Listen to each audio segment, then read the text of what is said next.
माय जिओ वापरून तुमच्या जिओ नंबर्सचे रिव्हेरिफिकेशन कसे करावे. महत्त्वाची माहिती. सरकारी मार्गदर्शक तत्वांनुसार तुमची सेवा खंडित होऊ नये यासाठी तुमच्या मोबाईल नंबर्सची पुनःपडताळणी म्हणजेच रिव्हेरिफिकेशन करणे आता आवश्यक आहे. तुमच्या मोबाईल नंबर्सचे रिव्हेरिफिकेशन प्रलंबित असल्यास तसा मेसेज तुम्हाला माय जिओ ॲपवर दिसेल.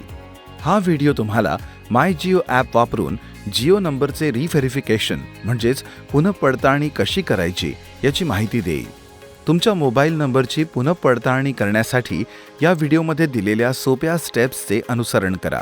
काही शंका असल्यास तुम्ही आम्हाला कधीही 183 वर कॉल करू शकता. माय जिओ ॲप उघडा आणि तुमच्या जिओ नंबर तसेच OTPच्या मदतीने लॉग इन करा.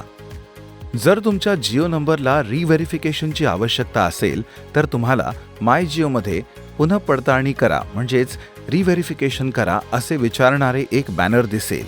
रिव्हेरीफाय नाव वर टॅप करा. दिलेल्या सूचना नीट वाचा आणि प्रोसीडवर टॅप करा. जर तुमचा आधार क्रमांक दिसत असेल तर जनरेट OTP वर टॅप करा. जर तुमचा आधार क्रमांक दिसत नसेल तर कृपया तुमचा आधार क्रमांक एंटर करा आणि जनरेट OTP वर टॅप करा. तुमच्या आधारशी जोडलेल्या मोबाईल नंबरवर तुम्हाला एक OTP मिळेल. OTP एंटर करा आणि व्हेरीफाय वर टॅप करा. या ठिकाणी तुम्हाला तुमचा फोटो काढणे आवश्यक आहे.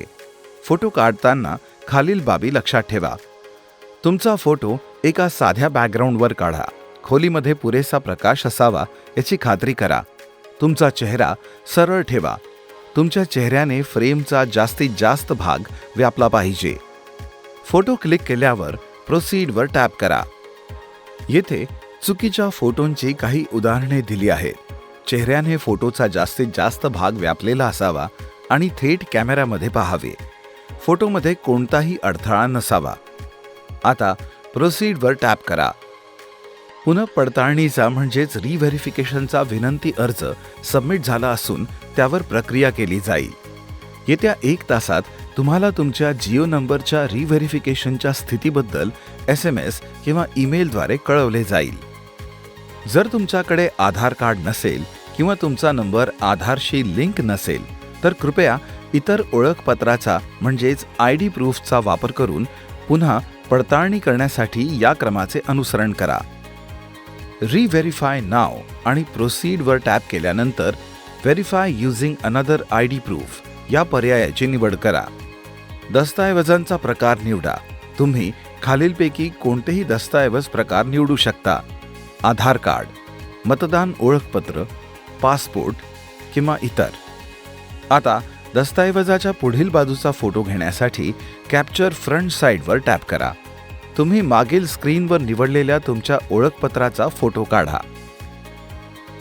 तुमच्या ओळखपत्राच्या पुढील भागाचा फोटो काढा. जर फोटो अस्पष्ट असेल तर रिटेक इमेजवर टॅप करा आणि दुसरा फोटो काढा. तुमच्या ओळखपत्राच्या मागील भागाचा फोटो काढा आणि प्रोसीडवर टॅप करा. खात्री करा की फोटो अस्पष्ट नसावेत, जसे की येथे दाखवले गेले आहे. संबंधित योग्य माहिती भरा आणि प्रोसीडवर टॅप करा. या ठिकाणी तुम्हाला तुमचा फोटो काढणे आवश्यक आहे. फोटो काढताना खालील बाबी लक्षात ठेवा. तुमचा फोटो एका साध्या पार्श्वभूमीवर काढा. खोलीमध्ये पुरेसा प्रकाश असल्याची खात्री करा. तुमचा चेहरा सरळ ठेवा. तुमच्या चेहऱ्याने फ्रेमचा जास्तीत जास्त भाग व्यापला पाहिजे. फोटो घेतल्यावर प्रोसीडवर टॅप करा. तुम्हाला OTP कुठे मिळवायचा आहे ते निवडा.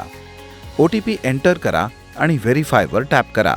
पुनःपडताळणीची म्हणजेच रिव्हेरिफिकेशनची विनंती सबमिट झाली असून त्यावर प्रक्रिया केली जाईल. धन्यवाद.